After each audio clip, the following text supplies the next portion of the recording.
Guys, buongiorno. How's everybody doing? I just got back from Milan, and you know what the feeling is? I'm so happy to live in this city because Milan is an absolute shithole. It was my first time ever in Milan. As an Italian, it's crazy, I know. It's a shithole. And as you can probably tell, I'm still so frustrated from yesterday's game because yesterday I saw a good Roma. But I saw a Roma which can't bury its chances. And a Roma that, if it had the ability to bury its chances, it would have definitely not lost yesterday's game, and I would even dare to say won. Now, I'm so frustrated this morning. All through last night in my sleep, I kept on rethinking about tonight's game and Dybala's penalty and that prick of Saelemaekers, which I'm going to talk about in a second. And then this morning, 3-hour train ride. You know those emergency hammers that you get to knacker to kind of destroy the glass in case of emergencies? I wanted to grab hold of that and destroy everything. Did I jinx it in the match preview? The legend says I did, because I said Roma was not going to lose and Roma lost. And I said that Leao was not going to do anything, and Leao kind of won them the game. So on that behalf, I apologize. But I was convinced that we were not going to lose yesterday's game. And in fact, I stick with my words.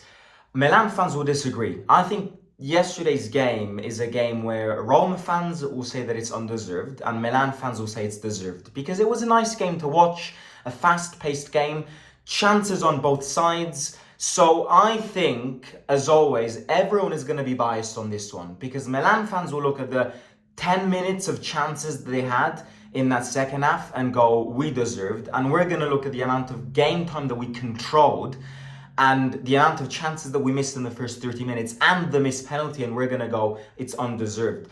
I think we need to come to a balance, both ourselves and them, and say that Roma played better. Milan was better at exploiting chances. Roma dominated the game, but maybe Milan had the clearest chances in front of the goal.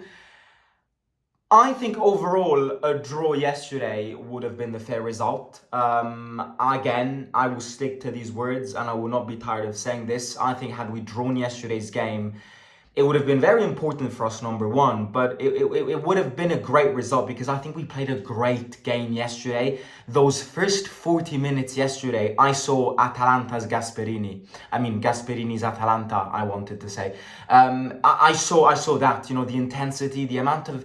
In the first 40 minutes, we absolutely hypnotized Milan. We got every ball. We anticipated every ball. We attacked and we bottled like 35 chances. Again, I didn't rewatch the full game. San Siro, if you've been there, the away end is like, you're on the roof, basically. So it's very hard to actually tell. But from what I've gathered, Dybala missed a chance, Elanawi missed a chance, and Ndika missed that header. And I just feel like we have this tendency of, we always shoot mozzarellas whenever we're around the box or inside it. So in those first 45 minutes, and again, Allegri said this post-match, those first 40 minutes, Roma completely annihilated Milan, and we deserved that goal. Then, the moment that changed the game, Leao, with 78 meters of open space, kills you, and provides an assist, and Pavlovic crosses it in the middle, and Pavlovic scores. I look at that goal and say two things. Number one, there is one thing that Leao is good at. And that thing is running. Whether it's with or without the ball. So I'm like, we were playing so well. And I think the reason we were so unbalanced when it came to that goal is because we were growing in confidence. Those first 40 minutes told the team, we can win this. So we prepared the attack with a lot of men, with a lot of players to occupy the box. Milan stopped that attack and sent Leao long. And then who was marking Leao? Ndika, who I think should have done better there, because you can't leave that much space to that man. You either foul him, you either drag him down, or you either kind of direct him to the other side. There is one thing that Leao is good at. One thing.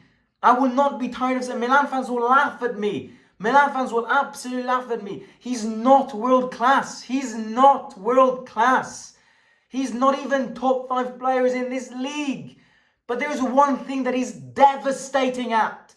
And that thing is, if you leave him space for him to run, either scoring or crossing the box.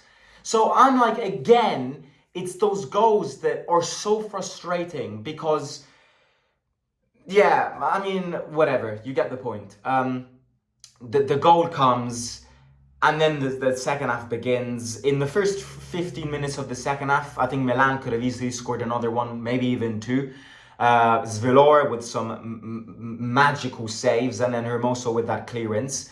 But then in the last 30 minutes, we were back dominant.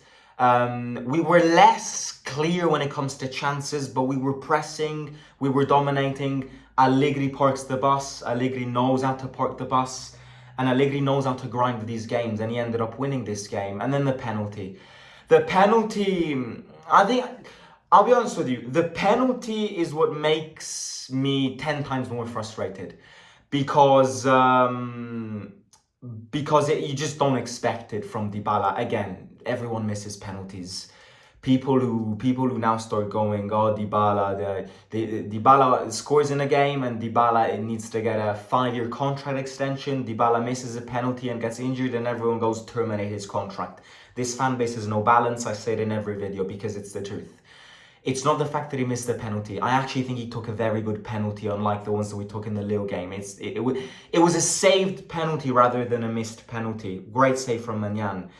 It's just that you don't expect it. However, I kid you not, I felt as if he was gonna. I don't know what it is. I've reached a physiological state this year where I'd rather we don't get penalties anymore, because, I mean, I don't think it's mathematically possible for a club to miss this amount of penalties in 2 months of football. I don't think it's ever happened. I'm fed up of penalties. Every time somebody steps up this season, I'm like, he's missing. And I knew that he was going to miss. Something told. The fact that it took him 10 minutes to take that penalty and standing there, and Maignan, I knew that he was going to miss, but at the same time, you don't expect it because it's Dybala. And that's where you go, it can't be. I mean, if Dybala misses a penalty, then God came against us and didn't want us to win the game. And that's where the game ends. Where I want to speak about Dybala is the injury. And that's what you should speak about. It's not the penalty. It's not the fact that he missed a penalty, that he's an idiot. Messi missed penalties. Ronaldo missed penalties. He scored 18 out of 18 before in this one. So, law of large numbers, what's it called? He was eventually going to miss one. I knew it. It was coming. But it's the injury that, as always, I repeat this because I believe in what I say. I don't say things. A lot of the things that I say, I don't just say because of the moment that we're living. I mean things. Okay, there are 20% of the things that I throw at you that are reactions to moments. But I believe that the other 80% of things that I throw at you every day, I believe in, and there are roots in my mind that believe these theories. And the theory with Dybala that I posted a video on him a month ago, all about the Dybala fitness situation. Dybala, when fit, something that he isn't anymore, is the best player in this league. When fit. But Dybala is no longer fit. So when I meant a month ago that we're witnessing to Dybala crumbling apart, I mean it. And I need to read. He scores a goal against Sassuolo, and I need to read journalists, fans, newspapers, radio broadcasts go, give Dybala a 3-year contract. A 3-year contract. A 3-year contract. Now, this is no dig. See, this is what people don't understand, because people associate me not wanting to extend Dybala's contract with me not wanting Dybala anymore. And that's completely false. But if you don't realize with your brain that this situation is no longer sustainable, then there's a problem. Paulo Dybala earns 9 million euros each year, and he gets injured because he takes a penalty. It's no longer compatible. These two things are no longer compatible. I am his biggest lover. I am his biggest fans. I am the first one to say that a fit Dybala has no categories in this league. He is here and everyone is here when he's fit. But to believe that Dybala can work his way around his fitness and all of a sudden be back at those levels is pure nonsense.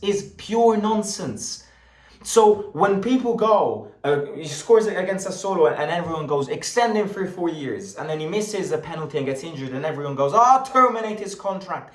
This is where you will never have me agreeing with you. Because it's not like you do something wrong and you terminate his contract. It's understanding what the situation is this. The situation is that you don't need to terminate his contract. He's not a problem. But you can't offer him a 3-year contract. What can happen is he accepts to lower his wages. And maybe we can extend him another year. But a 3-year contract. I need to hear that we want to offer a 3-year contract to Paulo Dybala. And that's where I'm like, how can you possibly think that? Dybala gets injured in the most delicate ways possible. It's not like, again, I'll say it again, it's not like Tomori gets subbed in and tackles him, studs up on his knee, and he's forced to be out for the next month because of a bad tackle. No, Dybala gets injured because he impacts the ball. 2 years ago, took a penalty, scored it, injured for 2 months. Against Cagliari last season, impacted the ball on the back heel, injured for the rest of the season. Dybala today misses the penalty. I don't care, scored, missed, takes the penalty, gets injured. And you want to offer a 3-year contract to a player that gets injured in the most delicate thing. You see, it's not compatible anymore. And I'll say it again, he will never be the problem. I love him. He is the best player in this team. But to rely on him and build a team around him, and all doing this while offering him a 3-year contract, you understand is crazy. And I am the first one to say that he changes our games and he was picking some form. What's frustrating is that he was picking some form. I'm the first one to say that he changes our games. That he's the best player on our team. Absolutely. But one thing is saying that, and one thing is saying that he deserves a 3-year contract extension. That's mad and pure nonsense. But I filmed an entire video on that. Going back to the game, I really liked us. If this is how we play, there are 2 things that we have to do. The goals will come. I know that they will come, but something needs to change. The objective, in my opinion, is clear. Get to this position in January with everyone close together. Grind points. We will need to win some big games eventually, even for that top 4 race. Because ironically, the games that we lost this season are the ones that we didn't deserve to win. And some of the ones that we won, we didn't deserve to win. We didn't deserve to lose. You get the point. So I think against Milan and Inter, you played great games. I liked yesterday's performance even more. Those first 40 minutes were incredible. I know that this is the right project. I know that this is the right manager. I know that these are the right players. Some of them, at least, the majority of them. But we need to add. Because if you don't score in this game, you don't win football games. It's a very easy sport. You win by scoring. If you don't score, you don't win. And you will eventually concede. So, moving forward, I take a lot of positive signs from yesterday. Really, I do. It's frustrating because we lost. But everyone is still there. And we need to push. Next week, now we've got Glasgow in the Europa League. Very big game. And the next week against Udinese at home. Another very big game. Then we have a break. But I will always say it. we're not a league title team. The fact that we're that close to the league title positions up to now means that we only worked our magic and that our manager is receiving a lot of positives, vibes from the lot, and that he's working very well. So I'm proud of the boys, but as always, you need points. You need a draw even at the point yesterday. You need goals. You need density up front. You know, without Dovbyk, starting with Dybala and Sule together up front, it's like, and then you play long balls and cross the ball. It doesn't make sense. We need to change something up front, and in January we need to add players up front, because otherwise we will suffer. Last thing that I will say, I don't think I missed anything, is Saelemaekers. You little cunt. You are a little cunt. And I forgot how much of a cunt you were before joining us last summer. You are a cunt. Saelemaekers prepared this game in his veins for the last 5 months and decided to turn into a clown. I don't. You can celebrate with your team. I don't care. You were never gonna stay. I knew it. You're a Milan fan. You love them. That's not my problem. My problem is 2 things. Probably 9 out of 11 players that you played against yesterday were your teammates last season. And from minute 1 to minute 90, you played the absolute clown against the team where you had a lot of friends and teammates in, and I fucking can't stand these prick moves. I can't. You're a prick. You're an absolute prick.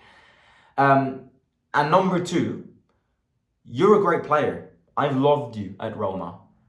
But not realizing and not being intelligent enough to realize that maybe you owe Roma something in order, number 1, waiting for you after you broke that tendon at the beginning of the season with us, and number 2, probably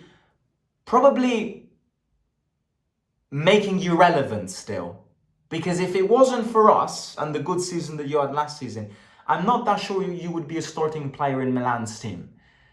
So, dear Saelemaekers, we will see you in Rome, because you are an absolute bitch.